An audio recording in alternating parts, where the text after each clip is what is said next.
Last 30 দিনে মনোজ দে তার main চ্যানেলে 18 মিলিয়নেরও বেশি ভিউ এবং 1 লাখেরও বেশি সাবস্ক্রাইবার অর্জন করেছে। তুমি যদি মনোজদের নিচের সেমিনার চ্যানেলের সাথে তুলনা করো তাহলে এই সংখ্যা অনেক বেশি। একই সময়ে technical Yogi, you make creator এবং জুন্নুকি টেকের মতন চ্যানেলগুলি গড়ে মাত্র 2 থেকে 4 মিলিয়ন ভিউ এবং 10 থেকে 20,000 সাবস্ক্রাইবার অর্জন করেছে। যদিও এই চ্যানেলগুলির এবং মনোজদের চ্যানেলের নিচ এক, তবু মনোজদে অনেক বেশি সফল। কারণ আমি মনোজদের চ্যানেল 2018 থেকে সাবস্ক্রাইব করে রেখেছি। আমি জানি যে তার সফলতার পিছনে ভালো ভিডিও এবং থাম্বনেল বানানো ছাড়াও অনেক বড় কারণ রয়েছে। তাহলে মনোজ দে কি এমন করেছে যার কারণে তিনি বর্তমানে তার নিচের সব থেকে বড় চ্যানেল? অনেকেই হয়তো জানেন না যে মনোজ দে প্রথম থেকেই how to grow on YouTube বিষয়ক ভিডিও বানাচ্ছিলেন না।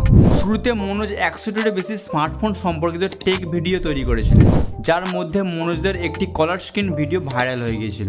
এইসব ভিডিও ভাইরাল হওয়ার ফলে মনোজ তার চ্যানেলে প্রথম 50,000 সাবস্ক্রাইবার পূর্ণ করেন। কিছু সময় পরে মনোজ দে ইউটিউব সম্পর্কিত ভিডিও বানাতে শুরু করে, যা তার চ্যানেলে দ্রুত বৃদ্ধি ঘটায়। কিন্তু অন্যতম প্রধান কারণটি ছিল সঠিক সময় ইউটিউব টিপস সম্পর্কিত ভিডিও বানানো। সেই সময় এই নিচে খুব কম ভারতীয় ক্রিয়েটর ছিল যারা ভিডিও বানাতো, যেমন cool me, technical Yogi, my smart support, cool tech ইত্যাদি। তাই মনোজ দেকে এত বেশি প্রতিযোগিতার মোকাবিলা করতে হয়নি যা একটি নতুন চ্যানেলকে করতে হয়। এছাড়াও how to grow on YouTube বিষয়ে কন্টেন্টের চাহিদাও বাড়ছিল। মানুষ যা দেখতে পেত তাই দেখতো, জাজমেন্ট না করে যে তথ্য সঠিক নাকি ভুল। এই কারণেই যদি মনোজ দেকে কোনো ভিডিওতে ভুল তথ্য দিতেন তাহলে দর্শকরা সেটা খুশি মনে গ্রহণ করতেন। যেমন এই ভিডিওটা দেখো।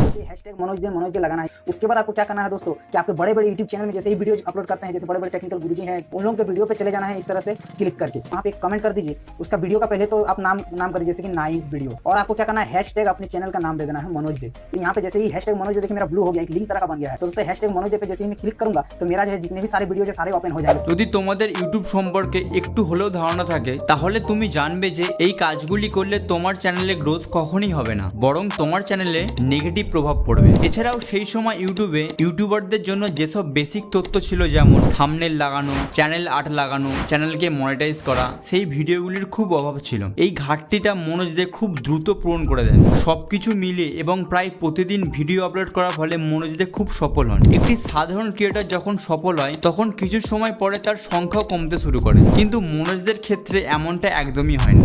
মনোজ শুধু তার সাবস্ক্রাইবার বেস বজায় রাখেননি, বরং এটাকে ব্যাপকভাবে বাড়িয়েছেন এবং শেষ পর্যন্ত তার নিচের সমস্ত প্রতিযোগীদেরকে পরাজিত করেছেন। কিন্তু কিভাবে?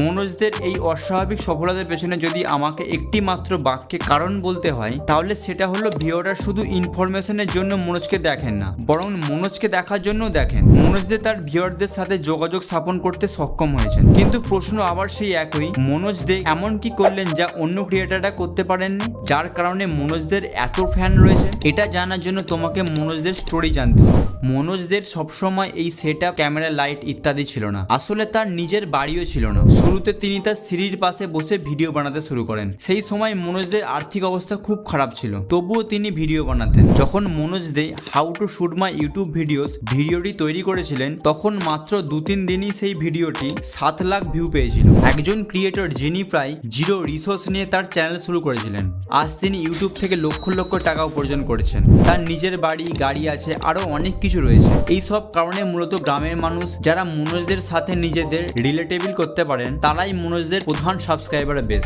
তাদের জন্য মনোজদের শুধুমাত্র একটি অনুপ্রেরণা নয়, একজন আদর্শ ব্যক্তি যার মতো তারা হতে চান। শুধু এই রিলেটেবল হওয়া 6 মিলিয়ন সাবস্ক্রাইবার তৈরি এবং বজায় রাখার জন্য যথেষ্ট নয়। মনোজদের সফলতা আরেকটি প্রধান কারণ হলো তার কন্টেন্ট, তার পার্সোনালিটি। এক সময় ছিল যখন মনোজ দে প্রায় প্রতি রবিবার একটি কিউএনএ করতেন, নিজের এবং তার কন্টেন্ট সম্পর্কে প্রশ্নের উত্তর দিতেন। প্রতিটি কিউএনএর সাথে সাথে মনোজ দে তার ভিউয়ারদের আগ্রহ এবং বিশ্বাস তৈরি করেছিলেন। এছাড়াও মনোজ দে তার ব্লগ চ্যানেলেও নিয়মিত ভিডিও তৈরি করেন, যেখানে নিজের পার্সোনালিটি প্রকাশ করেন, যা প্রায় 2 থেকে 3 লক্ষ ভিউ পায়। ইনস্টাগ্রামে মনোজদের রিলসের ভিডিও লক্ষাধিক হয় এবং মনোজদের নিজের ব্যক্তিগত জীবন সম্পর্কে খুবই খোলামেলা, যা অন্য ক্রিয়েটররা করতে পারেন না। সম্প্রতি মনোজ দেকে তার পরিবারকে না জানিয়ে বিয়ে করতে হয়েছিল এবং এই বিষয়ে তিনি তার সাবস্ক্রাইবারদের খোলাখুলিভাবে জানিয়েছেন।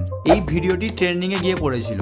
সব মিলিয়ে ভিউয়াররা এখন মনোজদের প্রতি এতটাই আগ্রহী হয়ে পড়েছেন যে আমি নিশ্চিত যে কাল যদি মনোজদের একটি কুকিং চ্যানেলও খোলেন তাহলে সেখানেও প্রচুর ভিউ আসবে। যদি আমার মনোজদের বর্তমান কন্টেন্টের কথা বলি তাহলে এখনো তিনি অনেক ভিডিও বানান, যেমন এই ভিডিওটি দেখুন। এই ভিডিওতে কিছু বলা হয়নি যা তোমার শর্টস ভাইরাল করবে, শুধু বলা হয়েছে শর্টসের ট্যাগ কিভাবে ব্যবহার করতে হয়, যা অবশ্যই ভিডিও ভাইরাল হওয়ার সাথে সেরকম সম্পর্কিত নয়। এখনো মনোজদের চ্যানেলে অনেক ভিডিও আর্নিং অ্যাপ্লিকেশন, মোটিভেশন এবং ট্রেন্ডিং টপিকের ওপর ভিত্তি করে হয়, কারণ মনোজদের ভিডিওটা মূলত গ্রামীণ এলাকা থেকে আসেন, যারা নতুন ইউটিউবার এবং যারা টাকা এবং মোটিভেশনের প্রয়োজন অনুভব করেন, যার কারণে নিয়মিত ভিউ আসে। যদি তুমি মনোজদের থেকে কিছু শিখতে পারো, তিনি তার টার্গেট অডিয়েন্সদের চাহিদা বুঝে কন্টেন্ট তৈরি করেন, যা তার চ্যানেলের গ্রোথে বিশাল ভূমিকা রেখেছে।